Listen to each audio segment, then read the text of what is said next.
adelante. Voy a hacer esto mayor. Perdona, Frank. Jacqueline, ¿no? Ahora tenemos a dos, a Jacqueline Morales y a Padilla. No, fue con sí. Morales, Vale. Jacqueline. Sí. Vale.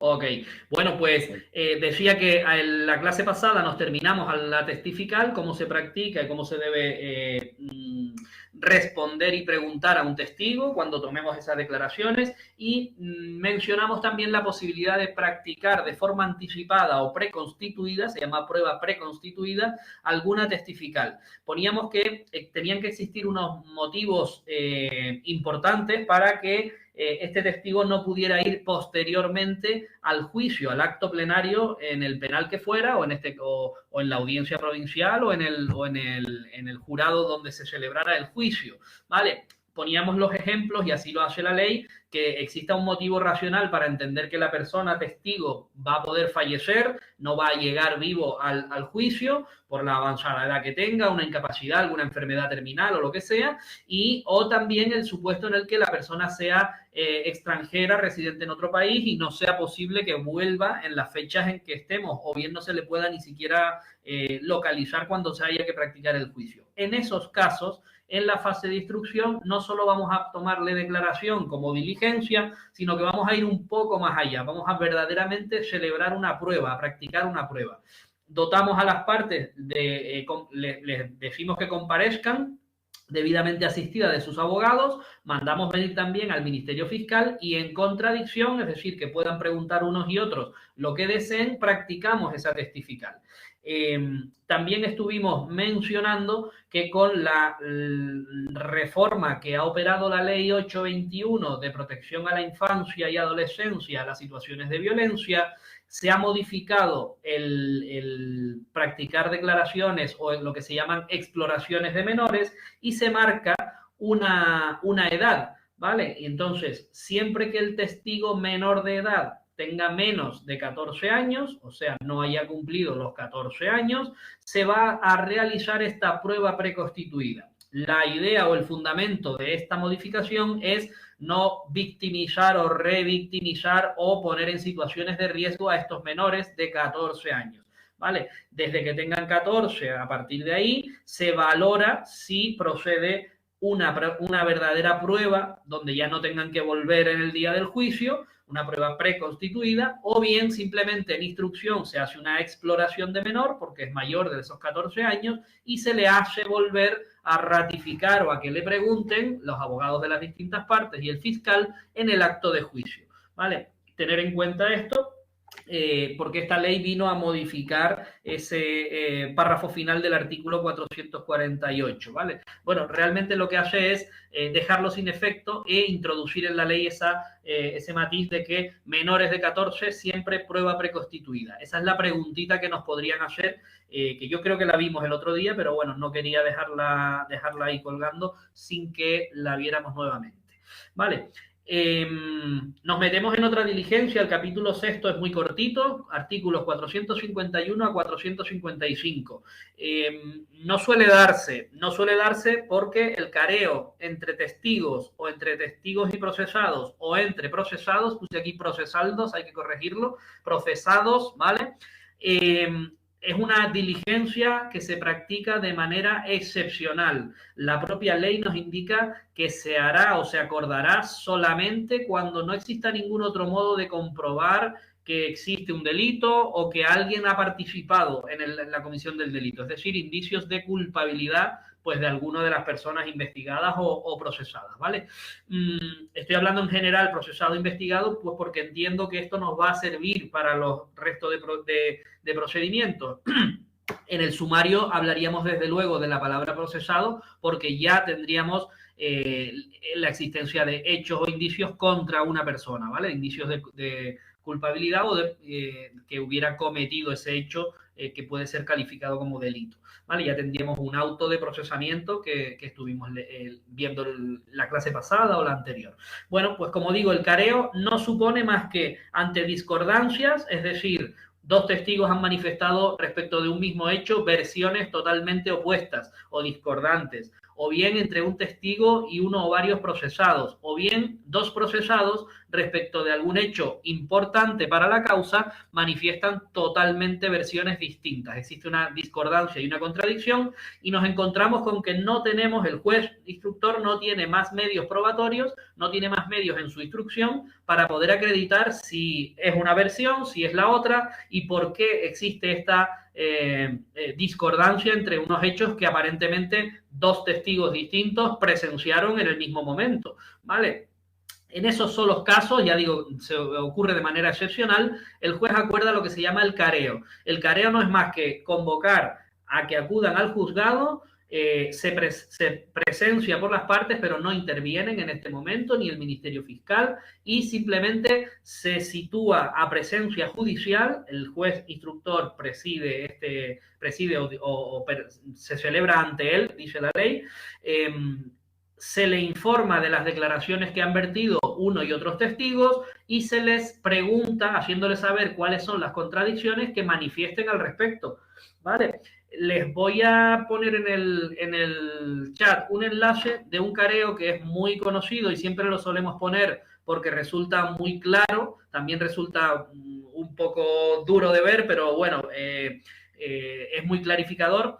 Una vez que los testigos pueden hablar entre sí manteniendo el respeto, es decir, el juez no permitirá que insultos, amenazas, menosprecios, malos tratos de un testigo a otro, de un procesado a otro, ¿vale?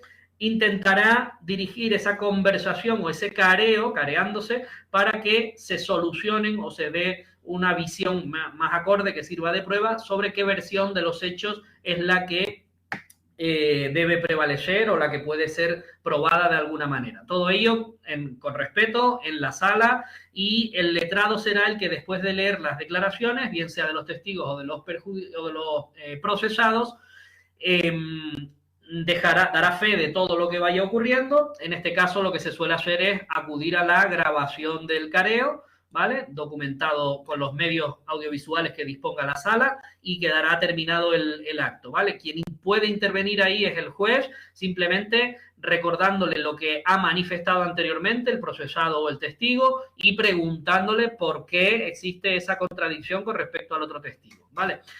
Voy a hacer una cosita aquí, vuelvo a la pantalla normal, minimizo. Como el otro día intentamos compartir pantalla y yo poner el vídeo directo y no lo pudimos ver, lo que voy a hacer es pegarles aquí el enlace. Esto es muy sencillo, es un careo que se produjo en el juicio que todos conoceremos de Marta del Castillo, el asesinato famoso, la desaparición del cuerpo, que a día de hoy nadie de los intervinientes, de los ya condenados, ha manifestado dónde están.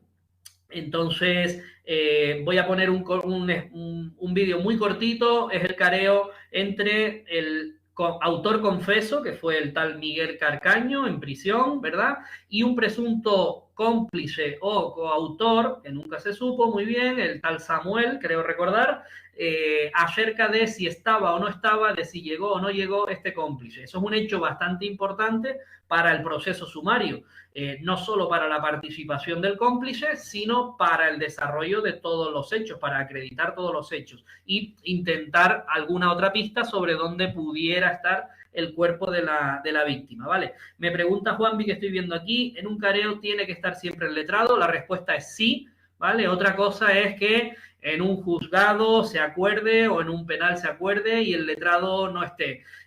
La ley nos pone que sí. Otra cosa distinta es que lo pongamos a grabar porque contamos con los medios suficientes y aplicamos la norma general. El letrado no tendrá que estar en aquellas comparecencias que se celebren ante el juez si se dispone de grabación de audio y de vídeo. ¿Por qué? Porque lo dice así la ley de enjuiciamiento civil, lo ha transcrito también la ley de enjuiciamiento criminal y en esos casos grabándolo y ya sabemos que luego se certifica que lo grabado se corresponde con la realidad, ¿verdad? Ya incluso en nuestro programa emite directamente una certificación del letrado de cada una de las grabaciones. Fíjense, hago aquí un pequeño paréntesis antes de poner el enlace. Del año pasado que vimos este temario, bueno, no sé si fue 21 o finales del 20, a este año ya en los juzgados se nos ha dotado no solo de todos los medios audiovisuales de grabación, que permiten grabar con las distintas cámaras el acto, con lo cual tendríamos totalmente identificadas a las partes, la grabación, etcétera, sino que también el programa que utilizamos nosotros de gestión procesal ya emite directamente esa certificación del secretario con los minutos que ha durado el acto, quién comparece al acto, todo eso. Eso funciona también para las vistas, los que estén en los civiles ya lo han visto un montón de veces, el señalamiento, la coordinación de la grabadora y un añadido más que tenemos este año ya es que lo integra en el expediente digital, ya veremos ese tema o lo repasaremos, lo integra como un acto más. O sea, antes nos quedaba por fuera, había que unir un CD con la grabación, unir también físicamente la certificación del secretario de que se había grabado correctamente. Ya hoy en día todo eso está en el propio procedimiento almacenado, como un acto más en el expediente digital, ¿vale? Vale, pues un segundín nada más, que hago esto aquí. Tengo que ir aquí. Vaya, lo tengo por aquí. Voy a copiar y pegar el enlace. Damos solamente unos minutillos para verlo. Dura 2 minutos, así que lo vamos a poder ver cada uno en su ordenador. Le damos al play y va a durar nada. Va a durar 2 minutos 46. Vale, ya lo pego aquí. Ese sería el enlace. ¿Vale? Yo creo que con pincharlo va directo, sí, lo acabo de comprobar. El careo entre Carcaño y Samuel, vale. Pues lo único que quiero que se fijen, se supone que el juez ya ha presentado a las partes, se supone que ya se les ha advertido de las contradicciones que existen, ya se sabe de qué es lo que pueden ellos hablar y cómo tienen que hablar, cada uno asesorado por sus abogados, y hacia el final vemos cómo se produce lo que dice la ley, una intervención del juez en el que vuelve a repetirle, en este caso al asesino confeso, le vuelve a decir que se ratifica usted en que este otro señor estaba, es decir, usted sigue manteniendo la versión que nos ha traído a la contradicción, ¿vale? Entonces ya nos hacemos una idea de que se le está descubriendo un poco en que no se sostiene su versión, ¿vale? Pues yo lo voy a ver también con ustedes en silencio y en 2 minutitos y medio nos vemos otra vez, venga.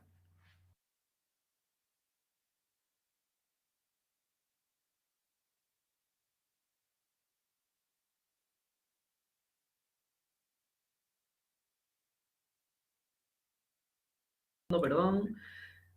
Vale, visto el vídeo, visto el careo, esa es la parte más importante del mismo. Si se fijan, se dan las dos cuestiones que nos pueden preguntar en ese caso. Primero, el juez, cuando se altera uno de ellos, enseguida interviene, le dice que siga por la vía del respeto, que no haga nada, ningún comentario de Forrest Gump, ni nada, no falte el respeto a nadie. Y por otro lado, al final de ese careo, vuelve a preguntarle en este caso, al investigado principal, al autor, si mantiene esa versión porque parece que no está nada claro, ¿vale? Normalmente los careos no suelen dar mucho resultado, pues porque como ven ahí, pues la gente lo que hace es acusarse mutuamente unos de otra cosa y no dan mucho resultado. Pero bueno, ahí tienen un ejemplo de lo que puede darse en un careo. En este caso era entre 2 procesados y el juez ha intervenido tal y como dice la ley, esto se está grabando y tal cual lo han visto ustedes, es como consta en ese procedimiento de jurado tan triste y famoso a la vez, ¿vale? Bueno, volvemos a nuestra presentación, a ver si puedo volver aquí a la vista principal. Ok, confirmando, a ver si me la deja situar. No sé por qué ahora veo solamente las caras. Aquí está, bien. Pantalla completa.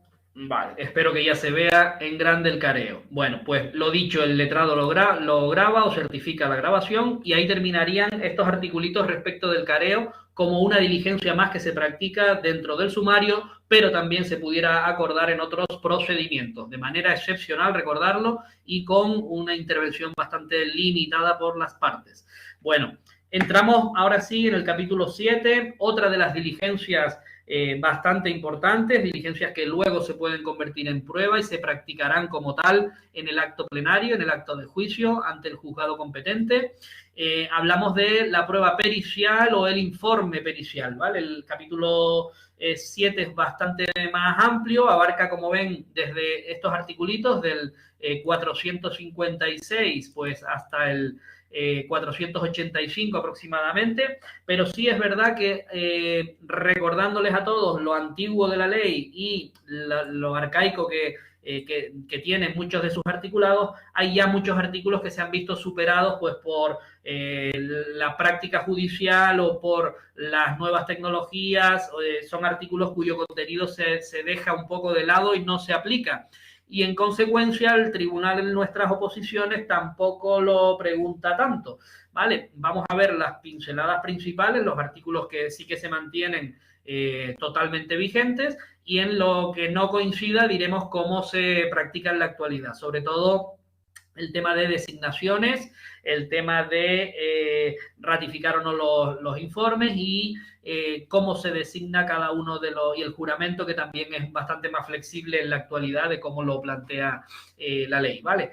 Miren, en estos articulitos del 456 al 485 se regula una diligencia de instrucción que se practica cuando, para acreditar un hecho o para conocer las circunstancias que rodean a ese hecho o a una parte concreta, incluyendo analíticas, incluyendo determinados reportajes que puedan dar lugar o análisis toxicológicos, periciales de huellas, periciales de cualquier otro tipo, elementos, cualquier hecho que ustedes se imaginen que haya que acreditarlo mediante conocimientos técnicos, conocimientos científicos, dice la ley artísticos, bueno, pues también incluso, ¿vale? Si habláramos de cualquier tipo de falsedad, los delitos de protección bueno, lo diré, en los delitos de falsedad en productos o en marcas o en modelos o en patentes, cuando sea todo esto necesario, pues hay que nombrar a un perito, ¿vale? Un perito no viene a ser más que una persona conocedora de determinado campo y acreditado, titulado en la materia que sea. En definitiva, todas las profesiones que requieran de esta participación en un juzgado lo vamos a llamar peritos. Puede ser desde un médico, un arquitecto, un perito tasador de bienes muebles, bienes inmuebles, una persona, un perito caligráfico, si conoce la escritura para una falsedad de firma, o para peritos artísticos en el campo que sea, para determinar si un objeto o una producción es falsa, imitación, etcétera, etcétera. En definitiva, un elenco de profesionales que intervienen por sus conocimientos concretos en la materia, acreditados por su titulación, y lo he dicho 2 veces para que veamos que vamos a tener que distinguir entre titulados y no titulados, ¿vale? Estos peritos, porque en el sumario nos van a decir los artículos que se permite la intervención de no titulados también, ¿vale? Y solo en determinados casos se tendrá que optar por una persona titulada. Esta es una de los artículos que ya no se utiliza. Casi siempre que interviene un perito está debidamente titulado en el área en donde va a intervenir. Un perito tasador de inmuebles podrá ser un arquitecto, tendrá capacidad, un agente de la propiedad inmobiliaria tendrá capacidad, las distintas titulaciones le darán la capacidad y el conocimiento para actuar como perito, ¿vale? Ese por un lado. Pues siempre que sea necesario, el juez va a poder acordar que se designe un perito que haga el juramento de actuar conforme a su leal saber y entender, sin perjudicar, etcétera, etcétera, que ahora veremos, ¿vale? Designación, juramento e informe, ¿vale? Y en consecuencia tendrá derecho a percibir unos honorarios. Este orden lo vamos a mantener siempre. Cuando haya que designar un perito, haremos siempre los mismos pasos, seguiremos el mismo trámite. Acordaremos la designación. ¿Quién la acuerda? La acuerda el juez, ¿vale? El juez es el que considera necesario que intervenga un perito, que se practique una prueba pericial o un informe pericial. Segundo lugar, haremos materialmente la designación. Si estamos en nuestro juzgado, lo más normal es que libremos un oficio a los colegios oficiales pertinentes, o que a través de la Dirección General de Justicia, en nuestro caso en Canarias, o a través del ministerio, si estamos en territorio ministerio, solicitemos que se designe el perito de la materia correspondiente. Adelanto ya, esto es una parte de las que, como ocurre en Canarias, la Dirección General de Relaciones con la Administración de Justicia, recuerden, Ministerio tiene delegadas las competencias, transferidas las competencias en justicia a la comunidad autónoma. La comunidad autónoma tiene una Dirección General de Relaciones con Justicia y dentro de esa administración han realizado una concesión administrativa con una empresa, ¿vale? Y funciona todas las periciales a través de solicitudes o bien a la empresa o bien a la Dirección General. Esto es una forma perfectamente legal de nombrar peritos, pero en la ley no lo tenemos así, ¿vale? No pasa nada, no hay ningún inconveniente ni ninguna pega. Esos peritos los vamos a seguir denominando peritos judiciales, ¿vale? Perito judicial se distingue de perito de parte, en el sentido de que el perito judicial actúa, por supuesto, con completa independencia, al margen de cualquiera de las partes, y tiene su informe una valoración judicial X, que hará el juez y hará el fiscal y hará todas las partes, y sin embargo el perito de parte viene contratado, para que se me entienda, por la acusación particular, por la defensa o por la acusación popular, por una de las partes. Con lo cual, aunque siga actuando de manera independiente, bajo los criterios de decir verdad, etcétera, etcétera, y actuar fielmente con su profesión y todo lo que ustedes quieran, siempre la valoración de su informe va a estar un poco velada o bajo suspicacia de que, oiga, usted que viene contratado expresamente, a usted quien le paga es la defensa. Es lógico que usted barra para casa, para que se me entienda. Vale, pues esa sería una distinción entre peritos judiciales, los primeros, y perito de parte. Esto lo vamos a ver ahora un poquito más adelante cuando hablemos ahora del sumario, ¿vale?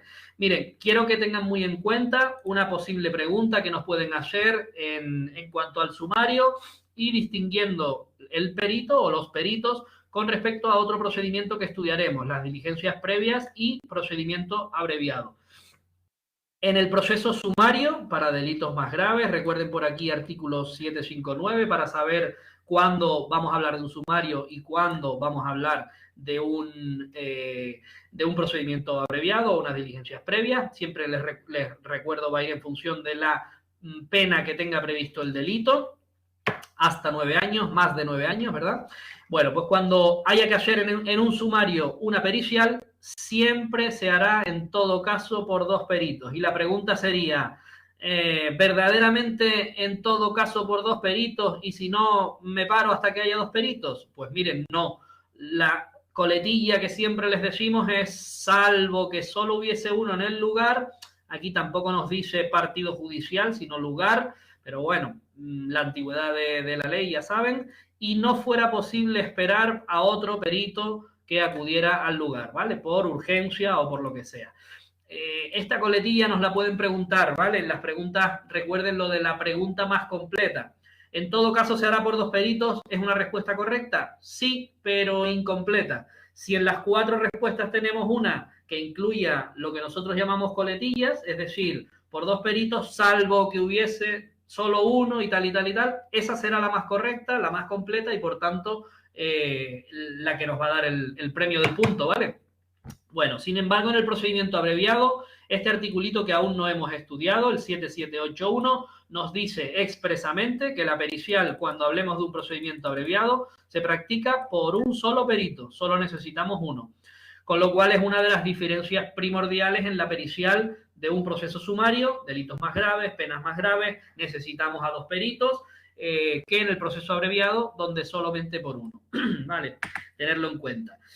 El perito en general tiene una obligación, como la tienen los testigos, como la tiene en general cualquier persona física o jurídica cuando le llama a una autoridad judicial. ¿Cuál es? A acudir y hacer lo que me piden. En este caso, al perito o a los peritos se les pide prestar un servicio pericial que se ve en su informe. El perito, una vez que es designado, presta juramento, se le da un plazo para su informe y nos lo aporta, está comprometido también a ir al juicio, si hay juicio, y responder a todas las cuestiones que se le puedan plantear por una u otra de las partes en el acto de juicio. Muy sencillo para aprendérnoslo. El otro día estudiamos las consecuencias de los testigos que o bien no iban al juzgado o bien iban pero se resistían a declarar o declaraban con evasivas, ¿verdad? O simplemente no querían declarar. Y estuvimos viendo que, oiga, al principio si usted no viene, le vamos a poner una multa y si no viene en una segunda ocasión, le vamos a procesar ya por un delito de obstrucción a la justicia, ¿recuerdan? Y decíamos que en el artículo 420 tenemos esos datos. Decíamos que la multa era de 200 a 5.000 euros. Bien, si seguía sin declarar, aunque fuera, lo que hacíamos era perseguirle por otro delito que era desobediencia grave a la autoridad. Ya usted estaba prácticamente tomándole el pelo al juez porque iba y no respondía. Vale, pues esas mismas consecuencias y esas mismas advertencias que se le hacen al testigo cuando no comparece o no quiere declarar o declara con evasivas o se resiste a declarar, son las consecuencias que va a tener un perito que no acuda al llamamiento judicial o bien no llegue a elaborar o no preste su informe. Con lo cual, matamos dos pájaros de un tiro al aprendernos las multas y los delitos en que incurren cuando no concurren al acto o cuando sí van pero no llevan a efecto su obligación. Bueno, repasarlas y aprendérselas, ¿vale? Recordar que les gusta mucho al tribunal lo de los euros, ¿vale? Las preguntitas de euros, siempre tenemos una o dos que va de números y nos hacen las cuatro preguntas, las cuatro respuestas parecen casi iguales, pero no lo son. Bueno, uno de los casos en los que no va a poder prestar un informe un perito designado es si está bajo alguna de las causas del artículo 416. Recordar, el artículo 416 es la dispensa que abarca también a los testigos de parientes o incluso del secreto profesional que incumbe a abogados y a intérpretes y traductores. Traducido, si soy familiar hasta el segundo grado civil, es decir, hasta el segundo grado es mi tío, hasta el tío. Si el perito resulta que es el padre o el tío del procesado, va a estar bajo el amparo de esta dispensa. No tiene la obligación, aunque la hayan designado, de realizar esa pericial. Si le puede perjudicar a su sobrino, en este caso, o a su hijo, va a acogerse a esa dispensa y no tendrá que prestarlo. Es obligación del testigo, antes de emitir el informe, decírselo al juez, decirle, oiga, es que me han designado casualmente para mi hijo o para mi sobrino, no puedo hacerlo, excúseme usted o atienda a mi dispensa. Si no lo hiciera, volvemos al caso de la multa, como ven ustedes aquí, de 200 a 5.000 euros, y nos incluye una coletilla camuflada que es, salvo que le correspondiera otra responsabilidad penal. Estamos ante el caso en el que hago caso omiso, me callo la boca, no digo que soy el padre o el tío del procesado, pero además hago un informe que le ayuda un montón, ¿vale? Hago un informe que casi archiva la causa. Ahí estoy incurriendo posiblemente en otro tipo de delitos, ¿verdad? Pues si me corresponde esa, no vamos a tirar de la multa porque hay una responsabilidad criminal superior, ¿vale? Bueno, si decimos que es obligatorio que vaya, si decimos que le obligamos a realizar un trabajo, imagínense ustedes, pues comprobar si determinada carta, un testamento es falso, si la firma en un cheque es falsa o es hecha por una persona, o bien determinar el valor de unos daños en un coche, pues bastante potentes, bastante complicados de valorar, etcétera, etcétera. Ese trabajo del perito se paga, ¿vale? Cuesta dinero y se paga. ¿Quién asume los gastos de estos peritos judiciales? Pues los asume el Estado, la comunidad autónoma o la entidad pública competente. En este caso, nosotros somos la Dirección General, la comunidad autónoma al final lo paga la Dirección General de Relaciones con la Administración, en nuestro caso, a través de esa concesión que le hemos explicado, pues a esta empresa. Se hace un contrato anual y de año a año, de presupuesto a presupuesto, se engloba todas las periciales y, bueno, pues esa empresa tiene derecho a cobrar sus honorarios por periciales, ¿vale? Así funciona en Canarias, en territorio ministerio funciona de otra manera, pero sí que tienen derecho a cobrar por ese informe pericial. Lo normal, bueno, ya lo hemos visto. Además de la dispensa por el 416, existen unas causas que se llaman de recusación. Ya no es que la persona se abstenga porque esté en una causa de dispensa, familiares o haber sido el abogado y tener secreto profesional o haber actuado también como intérprete, etcétera, etcétera, sino causas de recusación. Alguna de las otras partes es la que dice, oiga, el perito que usted ha designado incurre en alguna de estas causas. Son causas distintas al 416 y son las que contempla el artículo 468 que ahora veremos. Voy a explicar antes qué ocurre cuando la ley para el sumario nos dice exactamente que si la pericial se puede volver a practicar en el acto de juicio, no vamos a poder recusarlo. La recusación no supone más que pedirle al juez que quite al perito, porque concurre alguna de estas tres causas, y que nombre a un perito en sustitución, ¿vale? Eso es lo que supone recusar a un perito. Adelanto, que lo veremos bastantes veces también en penal. A los peritos se les puede recusar, a los jueces, a los letrados, a los fiscales se les puede recusar o pedir que se les recuse. A los testigos no, a los testigos en todo caso se les formula tacha, ¿vale? Esto es aprendérselo así, los testigos se tachan y lo que significa no es que se les quite del proceso, sino que se condiciona la validez o la valoración que se haga de su declaración a la existencia de esa tacha, ¿vale? De esa existencia de que es la esposa del imputado, de que es el hijo, de que ha sido su propio abogado, ¿vale? O que tiene un interés muy claro en la causa. Aunque alguna de las causas puedan coincidir, a los peritos y al personal que interviene, jueces, magistrados, fiscales, etcétera, se les puede pedir la recusación, a los testigos simplemente tacharlos, ¿vale? Ponerles una marca en el sentido de que, oiga, está faltando a lo mejor a la verdad porque concurre esta causa. ¿Se entiende lo de tacha y recusación? Espero que sí, tenerlo en cuenta. Lo volveremos a ver cuando nos toque.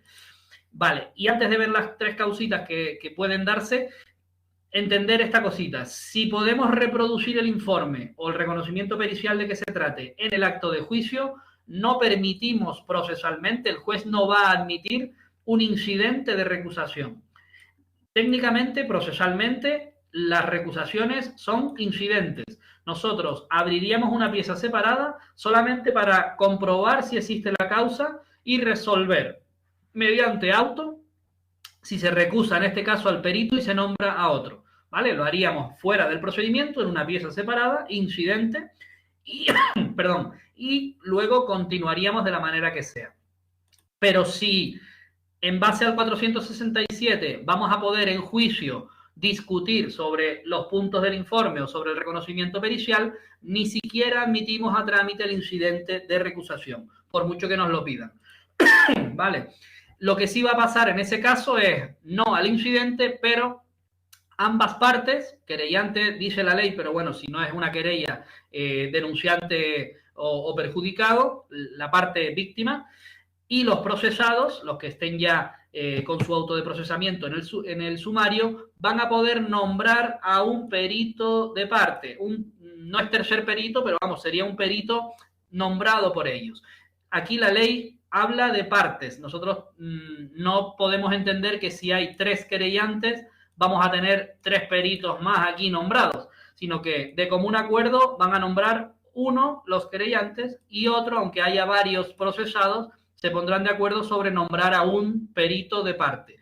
La idea de esto es equilibrar las armas procesales en el juicio, dado que no hemos podido recusarlo, le damos también la ventaja o la facultad de tener un perito de parte que pueda intervenir en el propio informe pericial en juicio o interrogatorio, interrogatorio no, cuando se le pregunte sobre los puntos de su informe al perito en el acto de juicio. Ese perito, lo normal es que elabore un informe paralelo y tengamos las dos visiones del asunto, ¿vale? Eso exista o no exista, causa de recusación, porque recuerden, si lo podemos reproducir en juicio, no vamos a admitir el incidente. Supongamos que por el motivo que sea, normalmente porque los objetos sobre los que se ha realizado la pericia. Normalmente, imagínense ustedes, sustancias tóxicas o drogas, explosivos, han sido agotadas con la prueba y no queda posibilidad o queda muy poca para practicarlo. Pues bueno, en ese caso, o porque por algún otro motivo no pueda volverse a practicar en juicio.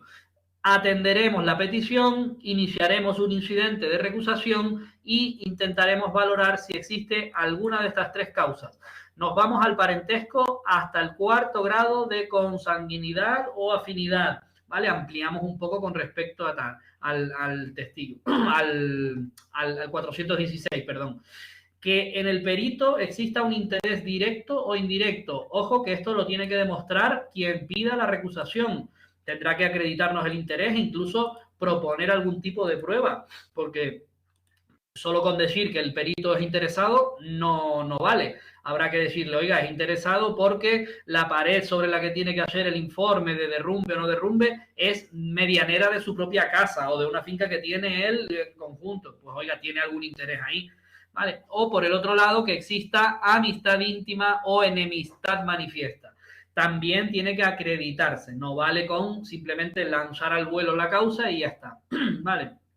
El resto de articulitos lo hemos hecho vía preguntita para que se entienda bien. ¿Cómo se presenta la recusación? Pues miren, primero, por escrito. No va a hacer falta que ese escrito vaya encabezado por un procurador. En este caso, para presentar el escrito no se exige procurador. Es una de las preguntas típicas de la recusación. Basta con que lo haga el letrado o incluso el propio interviniente, la parte víctima, si no tiene en ese momento abogado y procurador en la causa, puede presentar la recusación con un escrito suyo, ¿vale? Por escrito, antes de que empiece la diligencia pericial, ¿vale? Una vez que conozca la designación, y en ese escrito tiene que ir cuál de las tres causas estamos aludiendo, ¿verdad? 1, 2 y 3, y ofrecemos alguna prueba sobre esta causa. Es amistad porque los conoce o consta desde el colegio que salían juntos, que los conocen tal, que pertenecen al mismo sitio tal, se les ve siempre en conjunto y mire, tienen estos negocios en común, cenan todos los días en tal sitio, luego esa relación no es de mero conocimiento, sino de amistad íntima, ¿vale? O tiene interés este señor por lo dicho, porque es colindante con la finca objeto de pericia, lo que sea, ¿vale? Yo espero que se esté grabando todo. Les estoy... vale, bien. Yaisa me dice, no entiendo la primera parte, me quedé un poco atrás.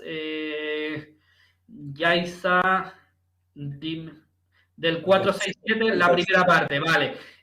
Simplemente, si te vas al artículo, lo vas a ver que lo establece literal como si fuera una condición. La idea es que en el sumario, en el pleno, se puede discutir un informe. Tú imagínate que el perito designado pues es el marido de la procesada y hace su informe. Pero, ¿qué ocurre? Que el delito del que estemos hablando pues va simplemente, pues yo qué sé, de unas lesiones graves o de una tenencia de armas, explosivos o drogas. Esta prueba se puede, como dice el articulito, puede tener lugar de nuevo en el juicio oral. Entonces tenemos 2 informes de 2 peritos en los que uno de ellos concurre una causa de recusación.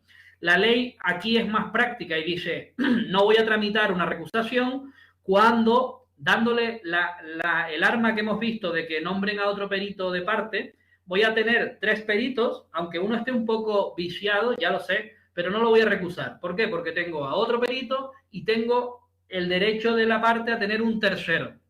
Con esos 3 informes, y recuerda que el acto de juicio es contradictorio. Ahí tienes a los abogados de ambas partes para interrogar, para preguntar al perito, incluso al perito recusable, vamos a decir, o viciado, como quiera, en el que concurre la causa. Tenemos la posibilidad de ametrallarlo con preguntas y prácticamente dejarle en evidencia si ha emitido el informe con alguna trampa, con alguna cuestión que por esa causa de recusación lo hiciera. Yo te aseguro que prácticamente las recusaciones casi sobran, se suelen dar mucho en altas esferas de audiencia para arriba, de superior de justicia, supremo, etcétera, y para magistrados, para presidentes de sala, para fiscales, vale, son las únicas en las que se suele ver. De ahí para abajo no se suelen pillar las manos, por así decirlo, y enseguida ellos mismos se abstienen de conocer. El perito enseguida dice, oiga, no, es mi esposa, yo no puedo emitir este informe, nombren a otro. Porque es muy fácil en el acto de juicio poner de relieve cualquier intento de manipular un informe o una pericial, ¿vale? No sé si te aclaré un poco lo que viene a decir el articulillo.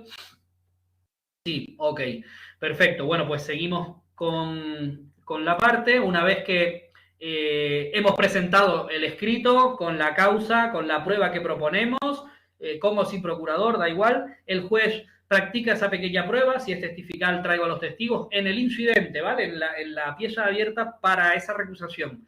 Pues bueno, ahí lo que hacemos después es resolver por auto si recusamos o no recusamos. Y muy sencillo, si recusamos al perito, suspendo el proceso hasta que tenga el sustituto, le daré nuevo plazo y volveremos a practicar la pericial acordada con el sustituto, con el que venga a sustituir a la persona que ya estará recusada.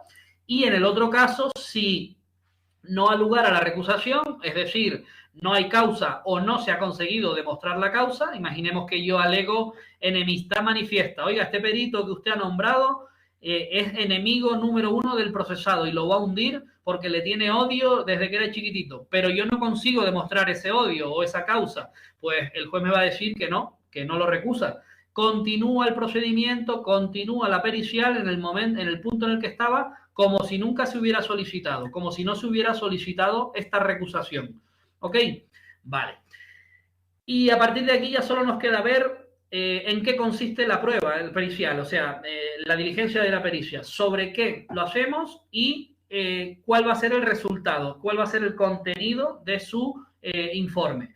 Antes de esto mencionamos un poco la designación, el juramento, los honorarios que le corresponden, etcétera. Pues dentro del juramento, el artículo 474 nos viene a decir expresamente que prestarán el juramento o promesa, igual que los testigos, pero en lugar de solamente decir la verdad, se le añade al perito, pues bueno, que procederá bien y fielmente en sus operaciones y que no tiene otro fin que descubrir y aclarar la verdad y tal. Bueno, incluso en las plantillas que nosotros tenemos en Atlante, en nuestro programa, añade un párrafo un poquito más completo, procedo a obrar fielmente y a cumplir las obligaciones del cargo y tal, bueno, a no perjudicar ni favorecer a ninguna, hay distintas fórmulas, pero lo que vienen a decir es que el perito obrará con total independencia y objetividad conforme a su leal saber y entender, también se pone a veces. Los conocimientos que tenga los aplica a lo que el juez le diga, ¿vale? Y ahí entramos con el objeto de la pericia.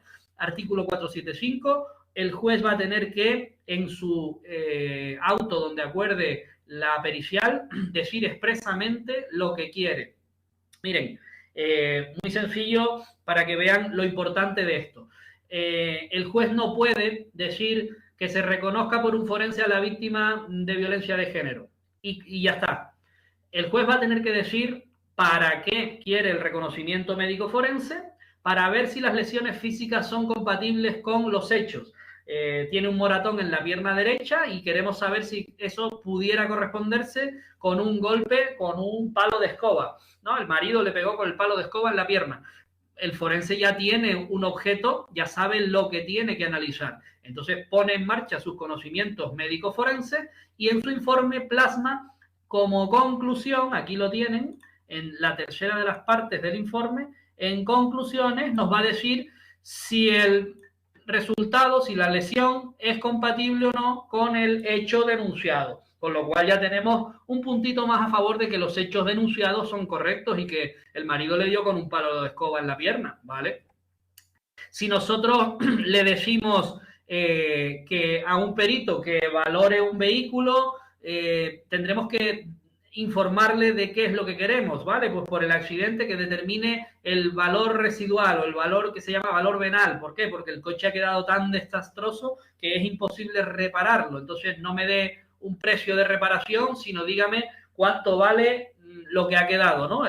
Los restos del vehículo, el valor residual o venal del vehículo, por ejemplo, otro asunto. O si tenemos una autopsia, pues determinar no solo las normas generales de causa de la muerte, sino que me analice si existe o no existe envenenamiento. Si quedan, hágale todas las pruebas a fin de determinar si hay envenenamiento o no. Recientemente recuerdo, falleció un alto empresario canario y la familia ha pedido que se amplíe esa autopsia o que se practique una nueva para determinar si haya indicios o si pueda existir restos de envenenamiento, ¿vale? No sé si lo leyeron hace unos 15 días o por ahí salió el fallecimiento de un empresario canario. Bueno, pues ahí habría alguna cosilla rara y han pedido esa pericia. En definitiva, se trata de concretar al máximo de qué se trata la pericia. No solo para que el perito pueda saberlo, sino para que esté legalmente acordada. No podemos acordarlo en general, como les dije al principio, sobre que valoren a este señor a ver si está bien o está mal. No, hay que hacerlo en concreto. A raíz de ahí, una vez que jure el cargo el perito, se le da acceso a las partes del auto o a la cosa u objeto que tiene que analizar, hará su informe y en el contenido del informe, como mínimo, dice la ley, siempre vamos a tener, siempre que sea posible, vamos a tener 3 partes muy diferenciadas.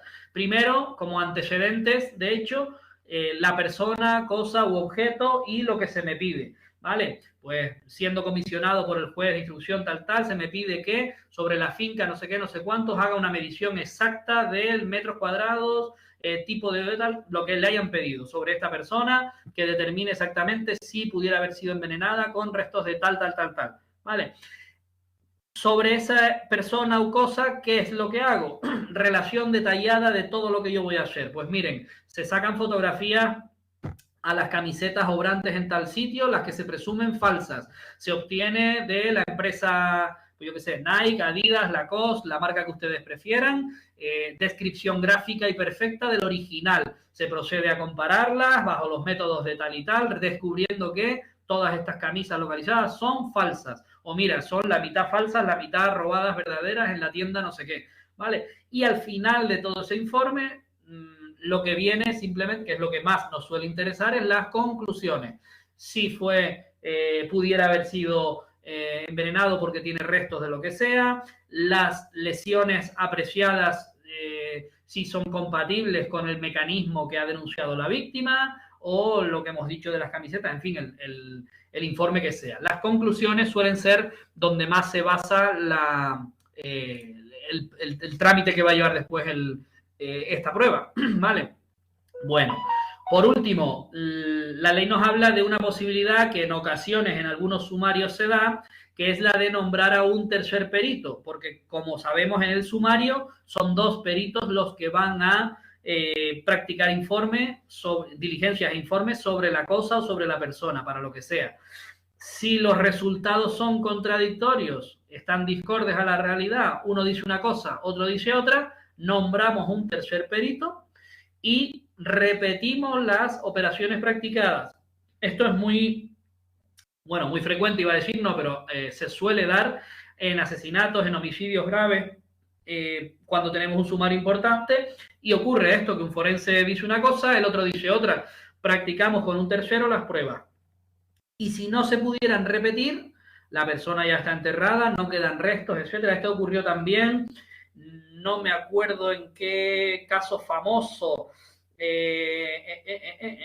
creo que fue en el de José Bretón, el de los niños que los quemó en la finca y todo aquello. Les estoy hablando de memoria, pero creo que en ese procedimiento la perito tercera fue la que descubrió que los huesos de una hoguera, no me acuerdo si era ese juicio o no. Fuese. Pues un tercer perito, después de practicadas las pruebas y tal, fue la que puso de relieve que eran huesillos de animal y no de niño o algo así, o al revés.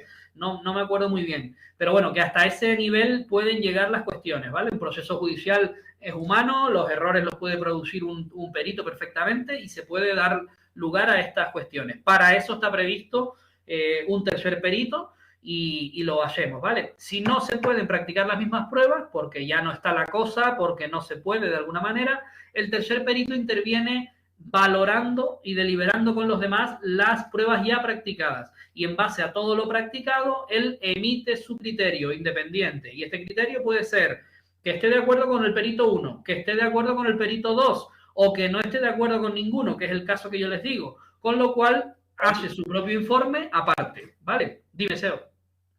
Te pregunta Mercy, ¿en qué artículo se prevé lo del tercer perito? Sí, estamos en el 484.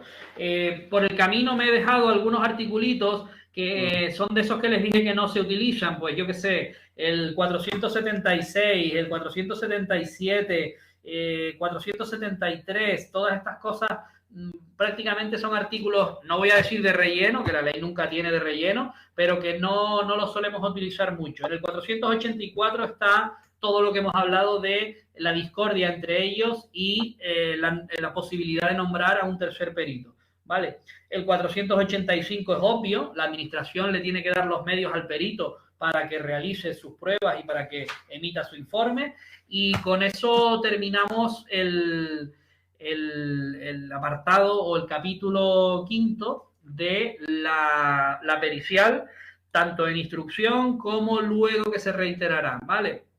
Entramos en un capitulito, voy a avanzarlo un poquito nada más, solo la primera parte, y me voy a meter un poquito en la detención y en la prisión provisional.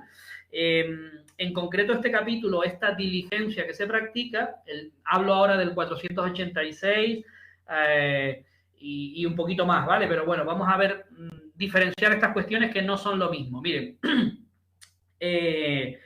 como diligencia de instrucción, todos sabemos que uno de los actos de comunicación es citar, ¿vale? Citar a las personas para que vengan.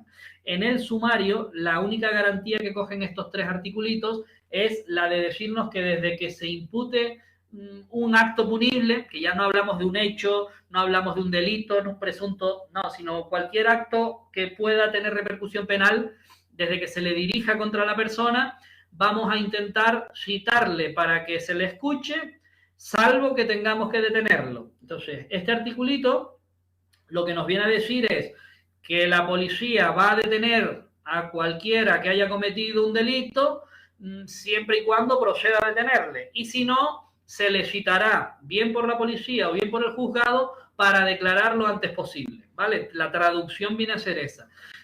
¿Qué tenemos que aprendernos nosotros? Primero, que imputar ya supone dirigir la acción de la justicia contra alguien por que existe algún indicio de criminalidad, existe algún indicio de que alguien ha hecho algo, ¿no? De que usted pues, tiene relación con este hecho y este hecho casi seguro que va a ser un delito.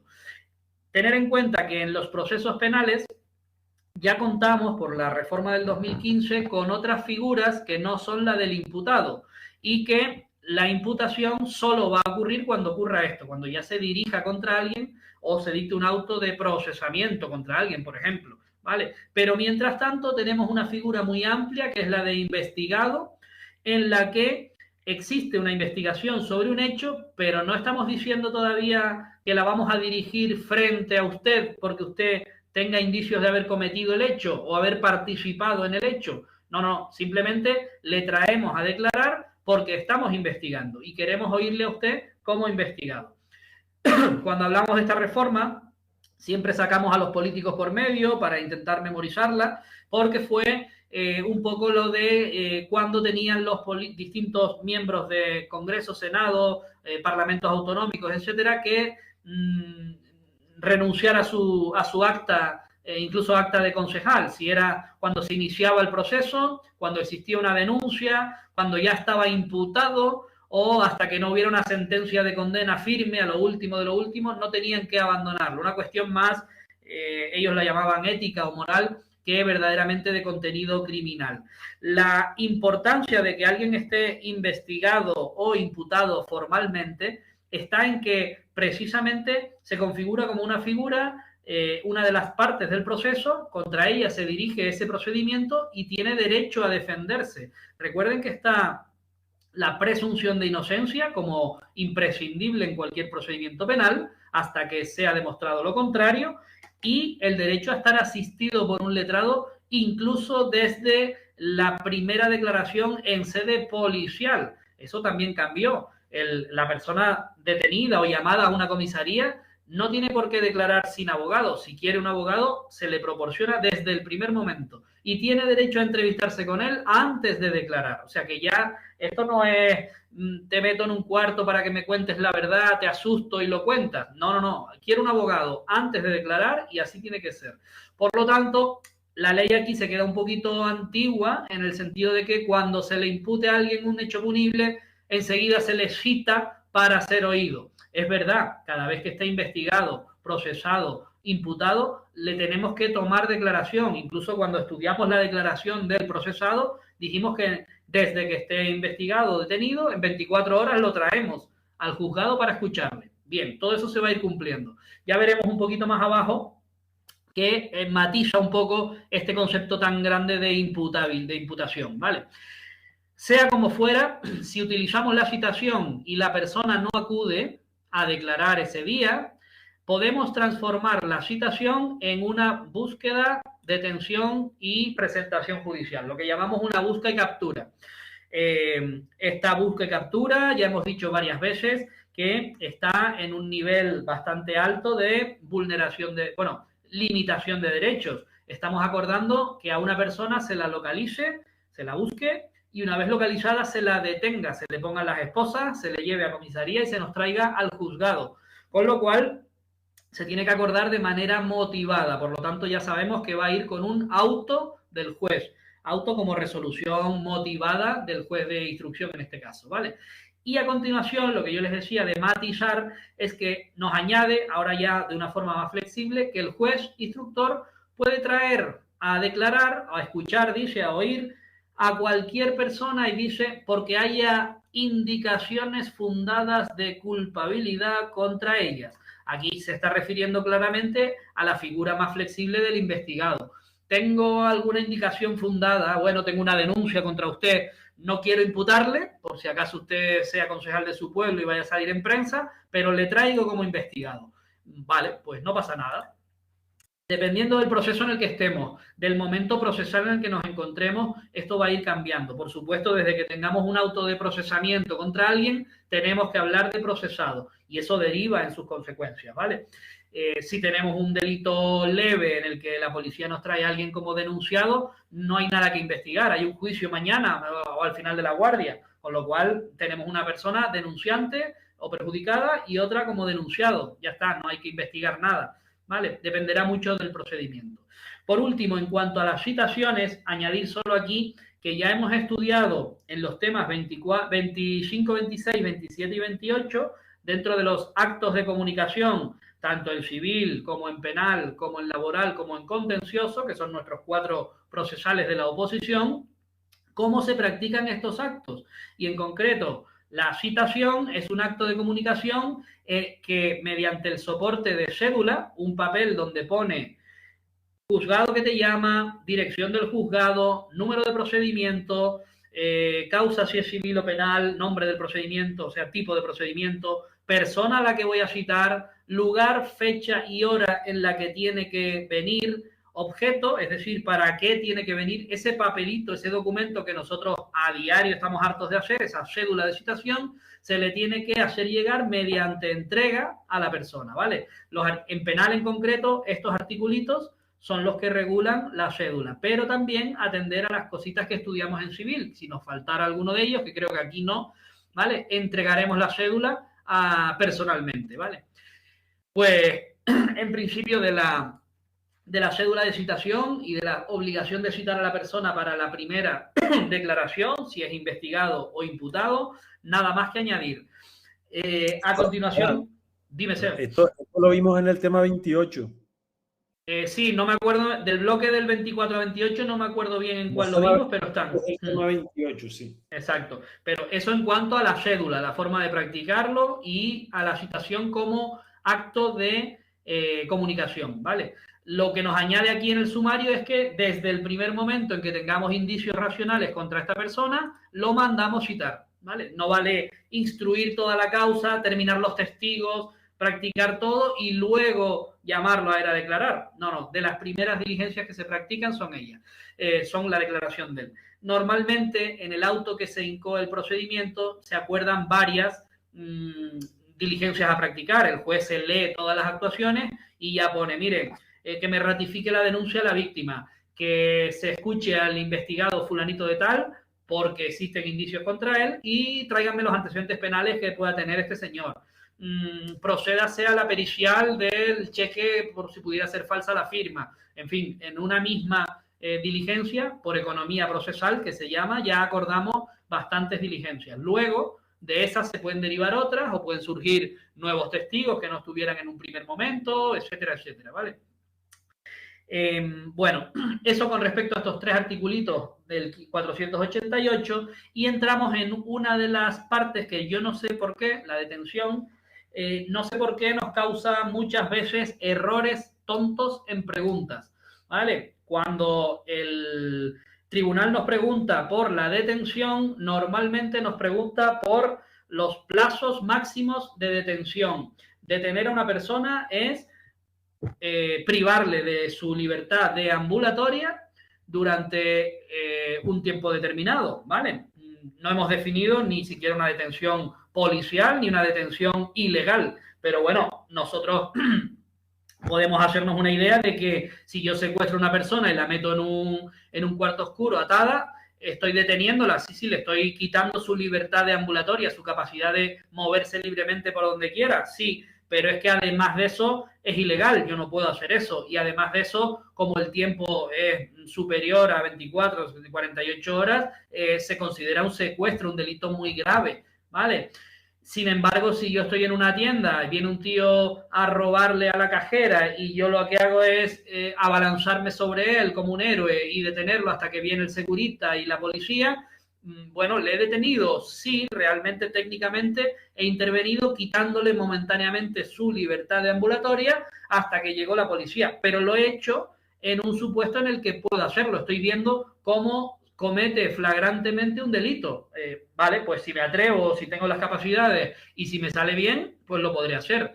Si soy un policía que me levanto por la mañana, voy a trabajar y detengo porque el juez me lo ha dicho a un presunto ladrón, estoy cumpliendo con mi trabajo, ¿verdad? Puedo detenerlo, ¿vale? En definitiva, lo que les quiero decir es que, por un lado, tenemos el concepto de detención, los supuestos en los que se puede y no se puede detener, las personas que van a poder o no detener a alguien, que es lo que vamos a estudiar, yo creo, el próximo día ya, y por otro lado tenemos los plazos máximos de detención, que es lo que yo quiero ver con este cuadro, que es completo, y que son muchas de las preguntitas que nos pueden hacer en el examen. Estos artículos no están en el capítulo segundo de la detención, sino un poquito más adelante, excepto el 496, ¿vale? Miren, empezamos por la Constitución, ¿vale? Recordar que cuando nos pregunten de esto, nos van a tener que decir, según la Constitución, cuál es el tiempo máximo o cuál es el tiempo que puede estar una persona detenida. O según el artículo 496 de la ley, cuánto durará la detención, ¿vale? Según la Constitución, una detención no puede durar más del tiempo estrictamente necesario. 1 hora, media hora, 10 minutos, lo que sea. Depende de para qué me hayan detenido y quién me haya detenido. Como máximo, tiempo máximo o duración máxima, el artículo 17 nos habla de un máximo de 72 horas. Ese es el máximo si se dan todos los requisitos que puede estar una persona detenida. Y esto lo dice la Constitución española. Luego, esto se tiene que cumplir por encima de cualquier norma procesal. Además de esto, se prevé en la Constitución el llamado procedimiento de habeas corpus. Para que nos acordemos el nombre y no fallemos, les solemos decir aquí las numerosas formas que tienen los detenidos de nombrarlo, ¿vale? Además del Corpus Christi, tenemos el habeas natus, el notus Christi, el corpus no sé cuántos, la detención del habeas, nos han dicho de todo, ¿vale? Supone un procedimiento en el que, ante una detención, la persona detenida considera que está ilegalmente o indebidamente detenido, una detención indebida, y la policía o cuerpo policial que tenga a esta persona detenida, si lo solicita, incluso verbalmente, está obligada a inmediatamente llevar a esa persona ante la presencia del juez de guardia correspondiente para tramitar si esa detención ha sido correcta o no ha sido correcta. Para no aburrirles, se resuelve siempre mediante un auto en el que se dice si existe vulneración del derecho de la detención, si es correcta o no es correcta, y en la mayoría de casos, pues bueno, está bien realizada la detención, la persona regresa a altas horas de la noche al calabozo, el juez ya tiene un cabreo y al día siguiente, pues, le toma declaración con o más cabreo por el habeas corpus realizado, ¿vale? Bueno, todo eso lo garantiza la Constitución porque evidentemente estamos hablando de un derecho fundamental, la libertad deambulatoria en este caso, ¿vale? Bueno, además de eso, ya en este capítulo, el artículo 496 sí que nos da un plazo, ¿vale? Nos está hablando de cuando la detención la realiza un particular, que lo podemos hacer, cualquier persona, como hemos visto, puede detener a alguien, lo veremos en el 490 y siguientes. Pero cuando un particular, una autoridad, una policía, un agente de policía judicial detuviera a alguna persona porque existan indicios de que haya cometido algún delito, tiene siempre en el plazo máximo de 24 horas ponerla en libertad o bien ponerla lo que se llama a disposición judicial. ¿Dónde hará esto? En el juez competente, normalmente, juzgado competente. Nos dice la ley, lugar más próximo a la detención. Realmente lo que hacemos es detener a la persona, reseñarla en comisaría, simplemente cogerle los datos suyos, la huella, la ficha que se elabora al detenido, dotarle de abogado, preguntarle si quiere declarar, si está bien, si necesita un médico y pasarlo a disposición judicial para tramitar el delito. Eso siempre que tengamos indicios de que esa persona ha cometido alguna infracción penal, ¿vale? Además de este plazo de 24 horas, nos dice la ley en el 520 que lo que se llama la detención preventiva, cuando entendemos que existen indicios, y dentro de los que se llaman derechos del mismo detenido, no solo repite que es el tiempo estrictamente necesario. Si nosotros hemos terminado en 2 horas la ficha del señor, el interrogatorio, la libertad, todas las diligencias policiales, no tenemos que prolongar su detención 24 horas. Desde que se pase 1 hora más de lo estrictamente necesario, estamos incurriendo en ilícito penal, en detención ilegal. Nos vuelve a decir el tiempo es 24 horas, perdón, el estrictamente necesario y máximo de 72 horas. Y nuevamente nos dice que en ese plazo tendremos que poner en libertad o a disposición judicial. ¿En qué supuestos puedo yo llegar hasta 72 horas? Porque tengo el plazo genérico de 24 horas, ¿verdad? Que es lo normal. ¿Cuándo podré yo prolongar 72 más 48? Pues en los supuestos del 520 bis de la ley, que no lo vamos a ver ahora, sino lo vamos a ver el próximo día, artículo por artículo. Pero simplemente introducir la posibilidad de el máximo genérico 72 horas y otras 48 horas más extremas, o sea, es decir, banda armada, supuestos de terrorismo, al final los supuestos más de delitos más extremos que tenemos en el Código Penal, ¿vale? Por lo tanto, ya nos encontramos con 3 placitos que nos van dando un poco la reseña. 24, aparte del tiempo estrictamente, 24, 72 horas como máximo genérico y una prórroga máxima en estos supuestos extremos de banda armada o de terrorismo, ¿vale? Por último, recordarles 2 leyes orgánicas que, si bien como tales no nos entran en la oposición, perdón, 2 leyes, no, 2 artículos de una ley. La ley es la tengo por aquí apuntada, la ley es no me acuerdo el número, lo tenía por aquí, pero bueno, es la que regula los estados de alarma, sitio y excepción. Son 3 supuestos extremos que se dan en nuestro Estado de Derecho que permiten la adopción de distintas medidas que vulneran derechos fundamentales o que les afectan, ¿vale? Cada Estado tiene su regulación específica. Lo recordarán porque en pandemia el tema confinamiento estuvo sujeto, canalizado por esta ley y se nos estableció un estado de alarma, si no me equivoco, no me acuerdo ya cómo fue aquello, tengo que mirarlo otra vez. Pero bueno, declarar estos estados lo que supone es que se pueden afectar distintos derechos. Y en lo que a la detención significa, nos habla del artículo 16, se podrá prolongar hasta 10 días en el caso de que esté declarado un estado de excepción. Es una de las medidas que se puede hacer. Fíjense el plazo tan grande que se amplía para la detención. Y otra de las modificaciones es que se podrá detener a una persona sin una de las cosas obligatorias, leerle sus derechos, decirle por qué está detenido o incluso dotarle de abogado, de asistencia de abogado. Fíjense que al principio dije que eso es una de las cuestiones que nunca puede faltar, tener abogado incluso antes de la declaración policial. Pues bajo la declaración de estos estados de alarma, sitio o excepción, si se acuerda, puede darse esta variación en lo que a detención se refiere. Con estos articulitos, si nos los sabemos bien, los volveremos a ver cuando pasemos sobre todo por estos tres, tenemos resueltas el 90%, 99% de preguntas sobre detención, ¿vale? Porque es toda la parte de plazos y plazos máximos. No tenemos ningún problema si nos aprendemos estos articulitos. La otra parte que veremos el próximo día es la práctica de la detención. ¿Quién puede? ¿Cómo se hace? ¿Qué es esto de poner a disposición judicial? ¿Qué se hace durante la detención? ¿Qué ocurre si quien detiene es una policía o es un juzgado, es decir, la policía judicial? Y poquito más, ¿vale?